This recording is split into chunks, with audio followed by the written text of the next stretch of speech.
Hello and welcome to this review of my Xiaomi Yuemi MK03C keyboard. This keyboard was a donation, thanks again May. This is a super cheap keyboard from China, but unlike typical low-budget Chinese keyboards, this doesn't use MX clone switches or even fake mechanical ones, which are really just rubber domes. This uses a type of clickbar switch suspended over a membrane called the MT series hybrid switches by TTC. It's really cool stuff. I've done a teardown video recently where I showed the switch in full detail.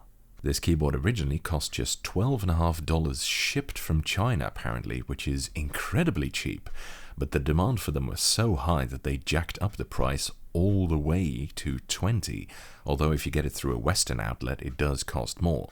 So what do you get for this? Well, let's start by looking at the switches first, because that's where, or I am at least, really here for. In contrast to many membrane-based designs, these are actually fully contained and detachable. They clip out of the case. Here's what they look like. The top is reminiscent of those Utemu dust-proof switches, and the sides are similar to Kale-type MX clones. The switch itself, like everything nowadays, is shaped to look like an MX switch, as of course everybody thinks that's what a keyboard switch is supposed to look like. When you press the switch, the pusher comes out the bottom of the housing, and because it's separate from the slider and spring-loaded, the switch is capable of over-travel. That is to say, it actuates before the slider bottoms out, which is excellent. I've always maintained that one of the biggest advantages of mechanical keyboards is the higher-up actuation, because only actuating when bottoming out makes for much more uncomfortable, tiresome typing. Going back to a bog-standard rubber dome keyboard for me now feels crap and unresponsive. This also incorporates the click bar, of course, which is what really makes the switch come alive. I really like click bars. I think they were one of the best recent innovations of the keyboard industry. Until the day we see Alps and beam springs back, these are a solid choice in my opinion. The actuation is not at the bottom, but not that high up either, especially compared to how far up the click is. The two are rather poorly synchronized, to be honest. In practice, it works okay, but this is something they could improve upon for sure. None of the key presses I just did registered, for example. Now, in a way, the TTCs are a modern version of Acer switches, which are a membranized adaptation of Alps switches, and which are covered in a teardown video this week. Those use an Alps-style click leaf rather than a click bar, but they're also integrated clip-in modules over a membrane, so they're quite similar in many ways. So I can already hear a bunch of you thinking, how do the TTCs stack up against the Acers?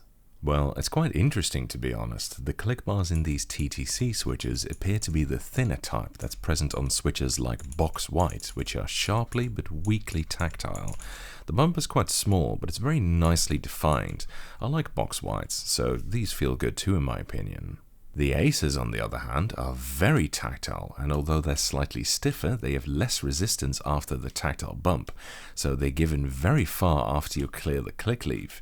The actuation on the Acers is also much better matched to the click event. Acers come in both old and newer versions, and while the newer versions have a somewhat sticky feel to the tactile bump, this is not present on the older Pine version. However, both experience some degree of binding on off-center key presses, whereas the Xiaomi doesn't have this at all. Of course, there's 25 years between these keyboards, so I can't say for sure this is not just due to differences in condition, but these Acers are in very good nick, so any others you'd be getting would probably be in the same ballpark at least. Also, the TTCs feel less membraney than the Acers do, which is something you'll really only know what I mean when you try it out. In truth, I wouldn't be able to tell that these TTCs are membrane switches based off of the key feel alone. Of course, because a click leaf is a much bigger clicker element than a click bar, the pitch is much lower on the Acers.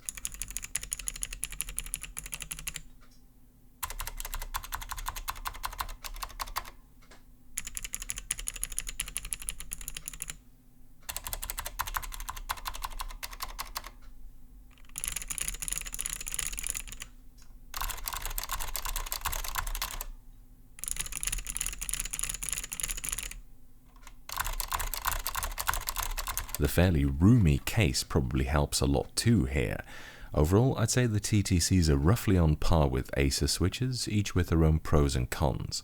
The older Pine Acers are a bit nicer overall, but then again, those do have their weaknesses too. Everything else, they kept costs as low as humanly possible. The build quality is very floppy, consisting of a thin plastic case, which also functions as a mounting plate. There is no separate mounting plate, let alone a metal one, although there is a back plate. This results in a very low weight for a full size, less than 800 grams. Or, in imperial units, yabba dabba doo!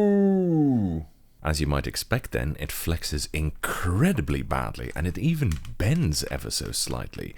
I guess this is because with the plastic case and no mounting plate or PCB, there is nothing to really give it any rigidity. It's also held together by plastic clips alone, and they're all hidden. There's no screws in it. Blech. Oh yeah, and it uses a thin USB cable and simple flip-out feet, although the latter are non-slip, which is nice. The look of the keyboard is okay, but it is very, very white.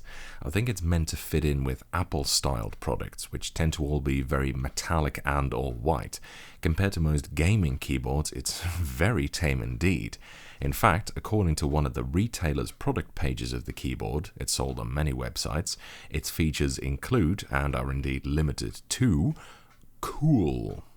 Perhaps surprisingly, it's not marketed as a gaming keyboard. Maybe it's because they didn't stick any backlight on it. It does have a gaming lock on it though, and even a status indicator light for it, which is nice. In fact, I don't mind the non-gamery-ness, even though I'm a pretty hardcore gamer myself. The keycaps are also very cheap. They're thin lasered ABS, and they have a very fine-grained texture, which ironically actually reminds me of that on the Acer keyboards. These must be some of the cheapest keycaps I've seen on a modern board in quite a while. I think if you get one of these boards, you might want to look at replacing them, to be honest. Smudges, dust and dirt also really stands out on the white. So overall, this is what you get when you take a mechanical keyboard, keep the clicker element, and reduce everything else to the absolute bare essentials to suppress costs as much as possible. For someone like me, who puts the most emphasis on the switches itself, this is a very acceptable compromise, but if you're in it for anything other than the key feel, you'll likely find this keyboard to be quite lacking. For $20, I'd say you can't go wrong with it, but on Western outlets I see them go for more than twice as much, and for that money you can also get a cheap but real mech too, which is rather dangerous territory for it to be in, to be honest. I mean, the feel and even sound of these cheap clickbar switches is still better than that of Cherry MX Blue in my opinion, and apparently the switches are rated to 50 million cycles, so you're not even trading in on reliability, but the lack of any sort of build quality or decentness of keycaps will make it pale against even some really cheap clone mech boards, so I guess it depends on where your priorities lie really. At the very least, it's still a better buy than an Ornata, which is twice as expensive yet, even as the Western outlet versions of this keyboard, and which is worse. What a piece of shit. That's it for this review. Thank you for watching. I hope you enjoyed it, and following is a typing demonstration of me typing on this keyboard.